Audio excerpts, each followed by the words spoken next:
Ambassador Jessica Blake felt the cold metal of the transport shuttle beneath her feet as it touched down on the landing platform. Through the small window, she could see the massive crystal towers of the Vorthon Imperial Palace stretching up toward the purple sky. The buildings sparkled like diamonds in the light of 3 different suns. She took a deep breath and picked up her simple black briefcase.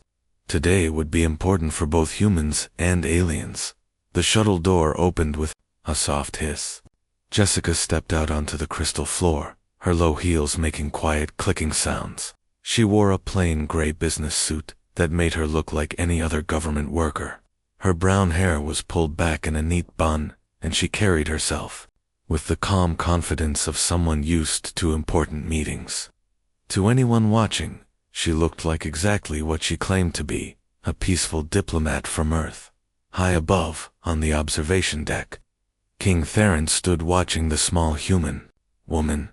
He was 12 feet tall, with skin like blue metal and eyes that glowed with inner fire. His royal robes were made from the finest materials in the galaxy, covered in jewels that cost more than entire planets. Next to him stood General Crix, the military commander of the Vorthon forces. Crix had 4 powerful arms and wore black armor that had never been scratched in battle. "Look at her," General Crix said with disgust in his voice. His forearms crossed over his chest as he watched Jessica being escorted through the grand entrance hall. Another weak Terran sent to grovel for peace. Humans are such pathetic creatures. Small, soft, fragile. How did they ever manage to travel between the stars? King Theron nodded his massive head in agreement. Through his special viewing device, he could see the human woman clearly. She was talking quietly with her alien escorts, asking polite questions about the weather and commenting on the beautiful architecture of the palace. Her voice was soft and gentle. She smiled often and seemed impressed by everything she saw. She looked exactly like what the Vorthons expected from humans, weak, harmless, and eager to please. The Earth government must be desperate, King Theron rumbled, his deep voice shaking the windows. They send us this tiny female to negotiate for their entire species. Do they think we will take pity on her because she looks so helpless?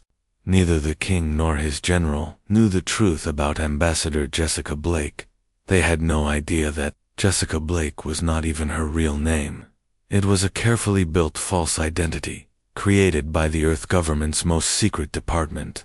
Her real name was classified at the highest levels. But across 17 different star systems, among pirates and military commanders and intelligence officers, she was known by a different name entirely. A name that was whispered in fear in the darkest corners of space stations and military bases. A name that made hardened soldiers wake up in cold sweats from their nightmares. They called her Baba Yaga for 15 long years. Jessica had been humanity's most deadly weapon. She was not a soldier who fought in big battles with thousands of other troops. She was something much more dangerous, a single person who could end wars all by herself. She worked alone, moving through enemy territory like a ghost. She could speak 12 different alien languages perfectly. She knew how to use every weapon ever made by any species in the galaxy. She could kill silently with her bare hands, or destroy entire military bases with carefully placed explosives. The governments of 3 different alien civilizations had surrendered completely, rather than continue fighting after they learned that Baba Yaga was hunting their leaders. Whole enemy fleets had retreated from battles when they received reports that she was somewhere in their star system. Space pirates told stories about ships that disappeared without a trace, leaving behind only a single message: Baba Yaga was here. But Jessica had grown tired of killing. After 15 years of being a weapon, she wanted to try being something else. She wanted to build peace instead of making graves. So she had asked to retire from her secret work. The Earth government was reluctant to let their best operative go, but they finally agreed to let her try diplomatic work instead. Maybe someone who understood war so well could be good at preventing it. Still, old habits were hard to break.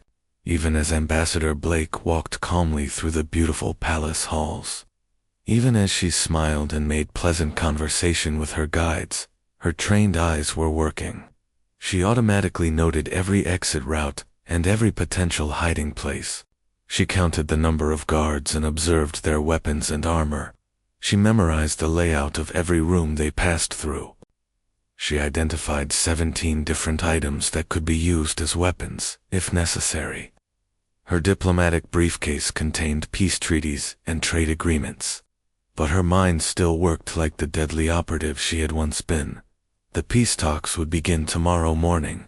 Tonight, she would sleep in the guest quarters as Ambassador Jessica Blake, representative of the Earth government. Tomorrow, she hoped very much that she could remain Ambassador Blake throughout the entire day. She hoped that Baba Yaga would stay buried deep inside her, a part of her past that would never need to surface again. But something in the way. The guards looked at her, made her wonder if that hope was realistic. The great dining hall of the Vorthan Imperial Palace was filled with the sounds of pleasant conversation and the soft music of alien instruments. Hundreds of diplomats from dozens of different worlds sat at long crystal tables, eating strange but delicious foods and discussing trade agreements and cultural exchanges. The meal had been going perfectly for over 2 hours. Jessica Blake sat at the center table, speaking politely with the Vorthan Trade Minister about shipping routes between Earth and the outer colonies. The wine was a beautiful blue color that tasted like sweet fruit with a hint of spice. Jessica had taken only small sips, keeping her mind completely clear as she always did during important diplomatic events. Around her, other ambassadors laughed and told stories about their home worlds. The atmosphere was relaxed and friendly, exactly what Jessica had hoped for. These were the moments when real peace could be built, when different species could learn to understand each other. Then everything changed in an instant. King Theron rose slowly from his massive golden throne at the far end of the hall. The huge alien ruler stood nearly 15 feet tall, his blue metallic skin gleaming under the crystal chandeliers. His movement was deliberate and dramatic, designed to capture everyone's attention. Jessica felt the change immediately, like a cold wind blowing through the warm room. Her years of dangerous work had taught her to recognize when a situation was about to turn deadly. All conversations stopped as if someone had flipped a switch. The gentle music cut off abruptly. Hundreds of alien eyes turned toward the king, waiting to hear what he would say. Jessica noticed that the palace guards had quietly moved to new positions around the room. They were no longer standing casually by the walls. Now they were alert and ready, their hands resting on their weapons. The friendly diplomats at nearby tables suddenly looked nervous and uncomfortable. King Aaron's expression had changed completely. The polite smile he had worn all evening was gone, replaced by something cold and cruel. His glowing eyes fixed on Jessica with the intensity of a hunting predator studying its prey. When he spoke, his deep voice carried easily across the silent hall, echoing off the crystal walls like thunder. "Honored Ambassador Blake," King Theron announced, putting special emphasis on her name, as if it were something distasteful. "I have been thinking carefully about our discussions today. After much consideration, I have reached an important decision about the future relationship between our peoples." Jessica set down her fork and gave the king her full attention. Something in his tone warned her that whatever came next would not be good news for humanity. She kept her expression neutral and diplomatic, but inside her mind, she was already beginning to shift into a different mode of thinking. The peaceful Ambassador Blake was still in control, but deep inside her, something else was starting to wake up. "I have decided," King Theron continued, his voice growing louder and more threatening, "that humans pose far too great a threat to our empire and to the stability of this entire galaxy.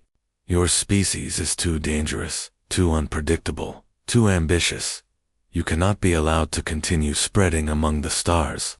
The alien diplomats around Jessica began to murmur in shock and confusion. Some of them stood up from their seats clearly. uncomfortable with the sudden change in the evening's tone.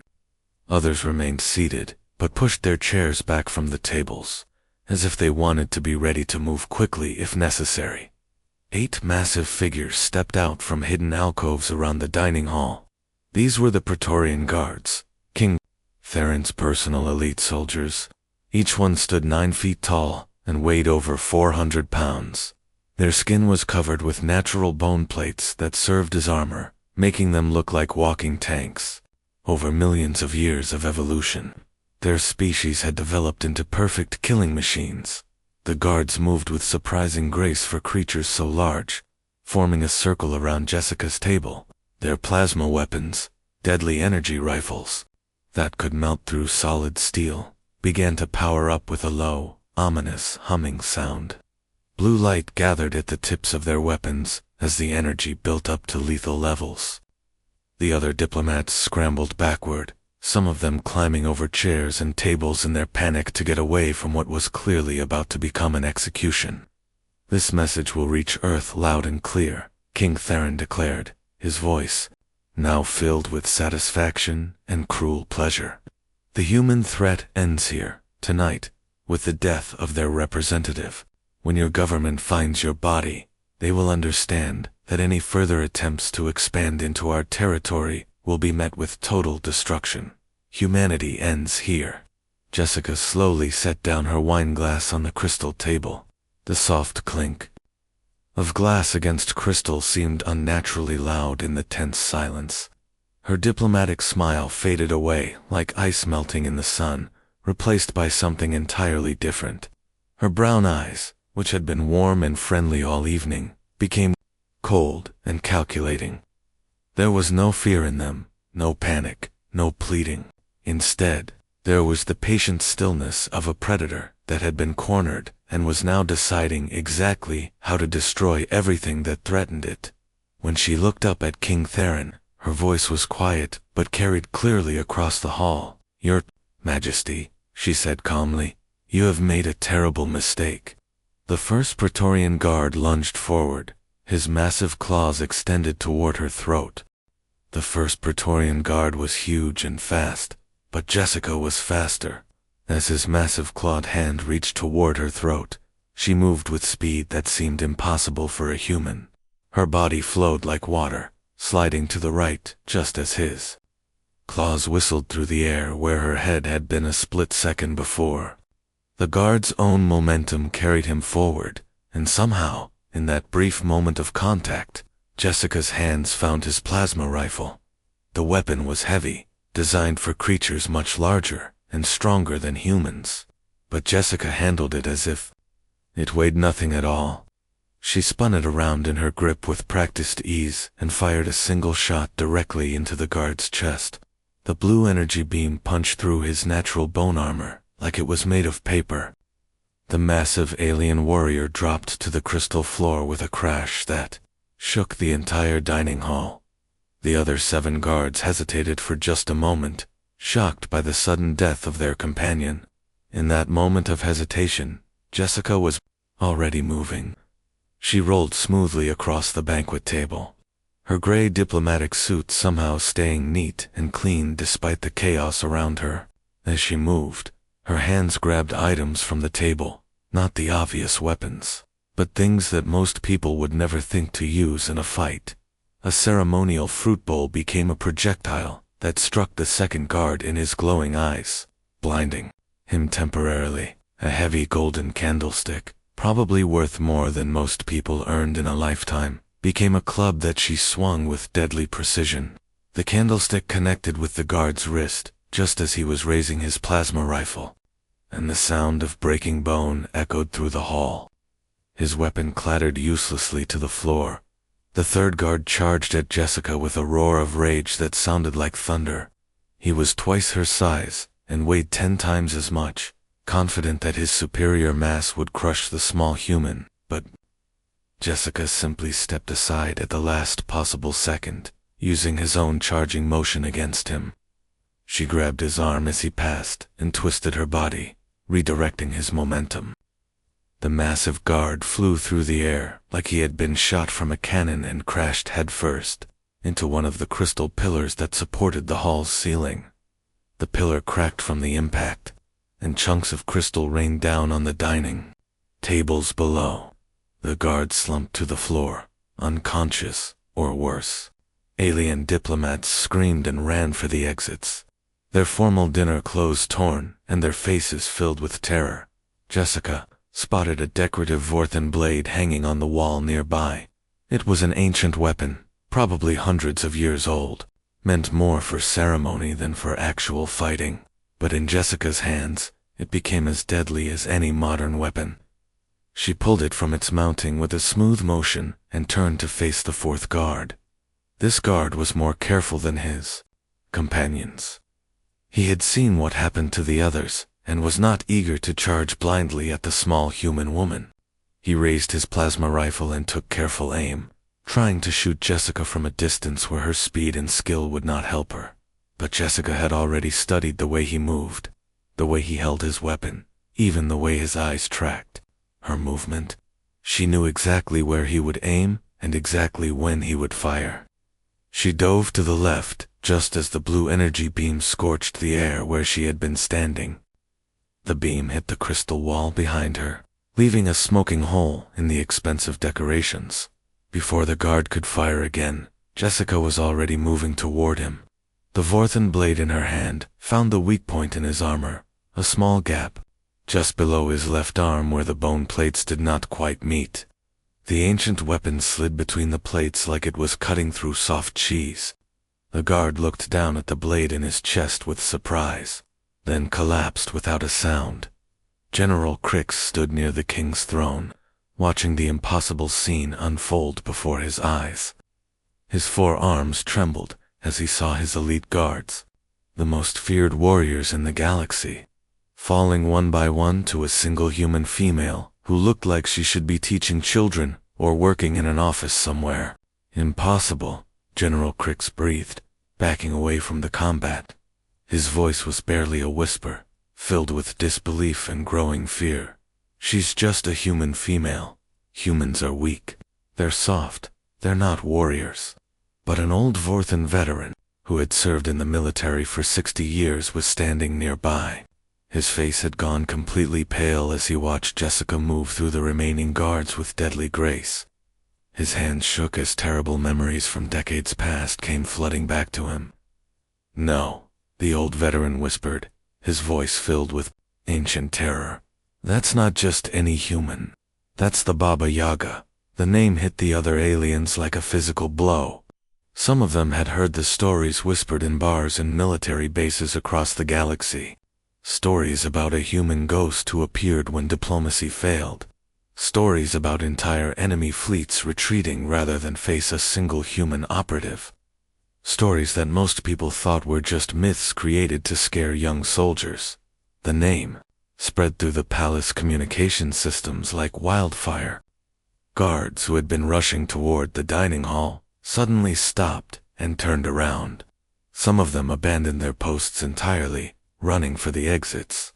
The remaining Praetorian forces in the hall hesitated, their lifelong training telling them to attack but their deepest fears warning them to flee. Jessica stood in the center of the dining hall, surrounded by fallen guards. She was not even breathing hard. Every civilian diplomat in the room was safe, protected by her precise movements and calculated strikes.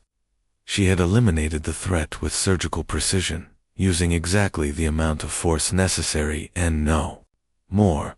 The ghost stories were true. The Baba Yaga walked among them. The great dining hall had become as quiet as a tomb. The only sound was the soft click of Jessica's shoes against the crystal floor as she walked slowly toward King Theron's throne. Each step echoed through the massive room like a countdown to Judgment Day. The plasma rifle she had taken from the first guard lay forgotten on the floor behind her. She no longer needed any weapons. Her reputation would be weapon enough.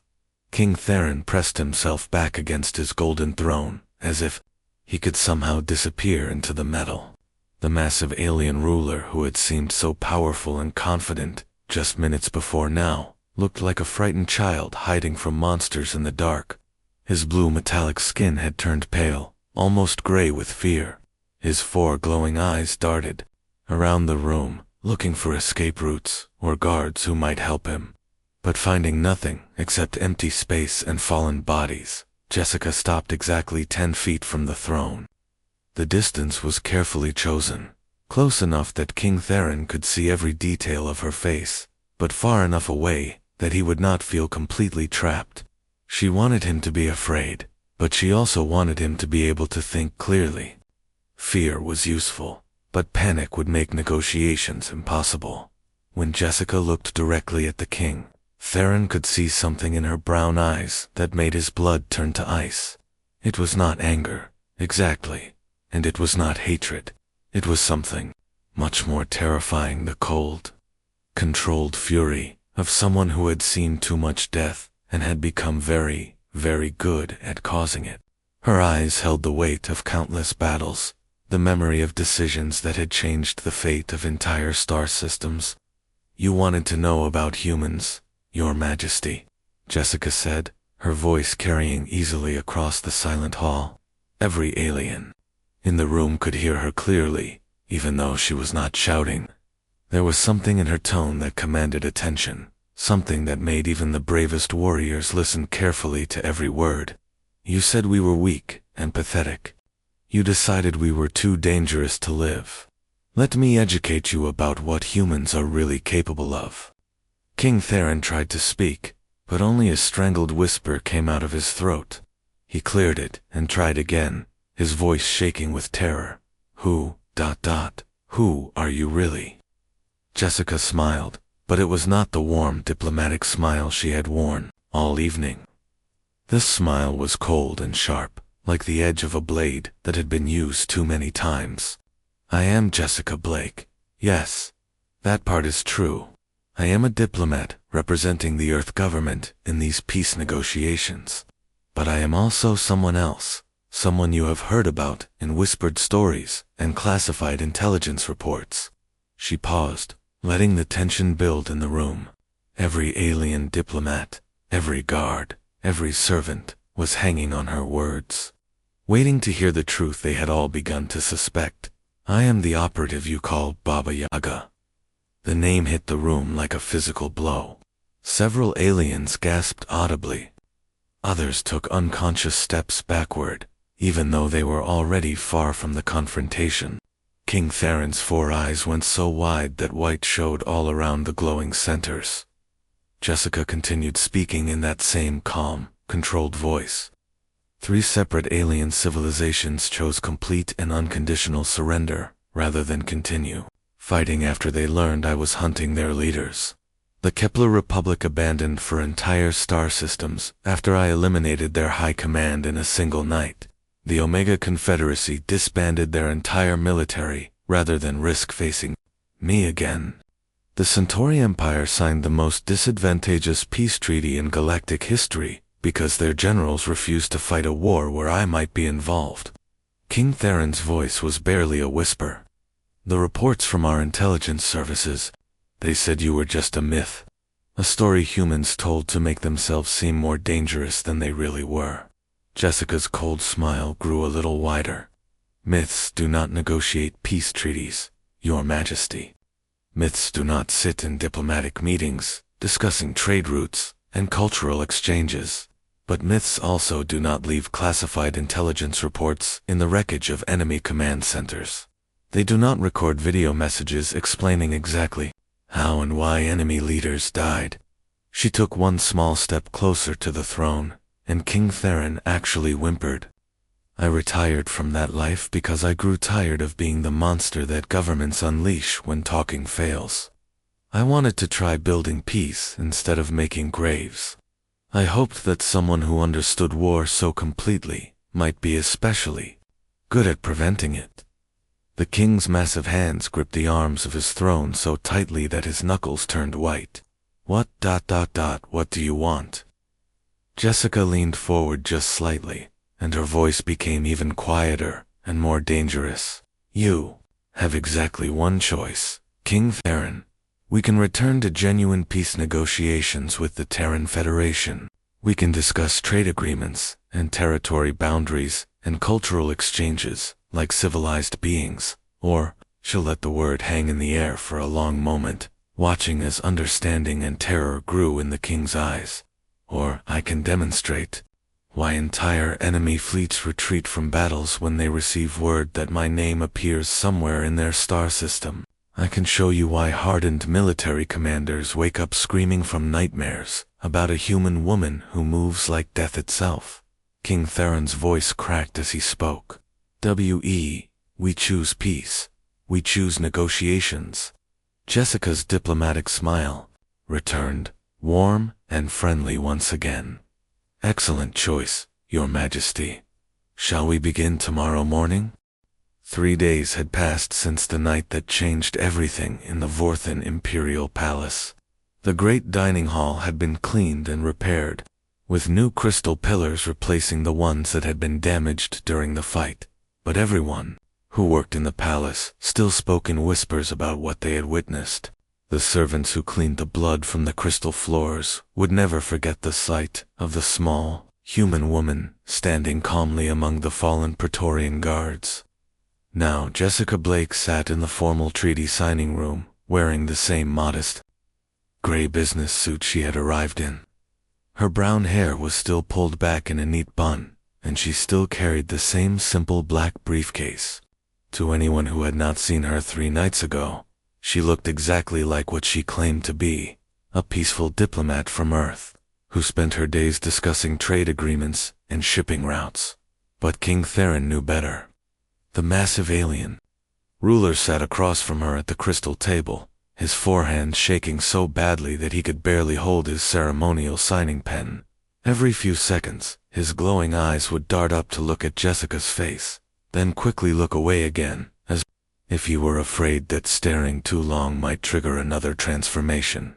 The peace treaty spread out between them was unlike anything in galactic history. Every single demand that the Terran Federation had made was granted completely. The Vorthen Empire would open all of their star systems to human trade ships. They would share their advanced technology freely with Earth scientists. They would provide military support if humanity was ever attacked by other alien species. They would pay massive amounts of money to help fund human expansion into new star systems. In return, humanity would simply promise not to attack Vorthen territory. It was the most one-sided agreement ever signed between 2 major galactic powers. Your Majesty, Jessica said gently, her voice as warm and diplomatic as it had been on the first day. If you would please sign here, we can make this official. King Theron's signature was barely readable, his hands shaking so much that the pen kept sliding across the crystal paper. When he finished, he set the pen down and pushed the documents toward Jessica as if they were made of poison. Jessica signed her name with calm, neat handwriting. Ambassador Jessica Blake, official representative of the Terran Federation. When she finished, she smiled pleasantly at the king. Thank you for your cooperation, Your Majesty. I believe this agreement will bring lasting peace and prosperity to both our peoples. Later that evening, Jessica sat alone in her guest quarters, preparing for her journey back to Earth. She opened her secure communication device and typed a short-coded message. To anyone who might intercept it, the message would look like simple diplomatic correspondence about shipping schedules and trade routes. But to the people who knew the special codes, it said something very different. Package delivered successfully, she typed. Retirement status temporarily interrupted due to unexpected circumstances. Baba Yaga operational identity returning to dormant status. Ambassador Blake resuming normal diplomatic duties. Mission complete. She hesitated for a moment before adding the final line. Blake out. Thousands of light years away on Earth, Admiral Roberts received the message at Terran Command Headquarters. He was an old man with gray hair and tired eyes who had spent 40 years managing humanity's most dangerous military operations. When he read Jessica's coded words, he leaned back in his chair and smiled grimly. The galaxy had learned a very important lesson about humanity, and it was not the lesson that most alien species expected. Humans were dangerous, yes, but not because they loved war or enjoyed fighting. They were dangerous because they were terrifyingly good at war when they had no other choice. They were dangerous because they could be both the diplomat offering peace and the nightmare that made sure that peace was accepted. Jessica packed her belongings carefully in her simple black suitcase.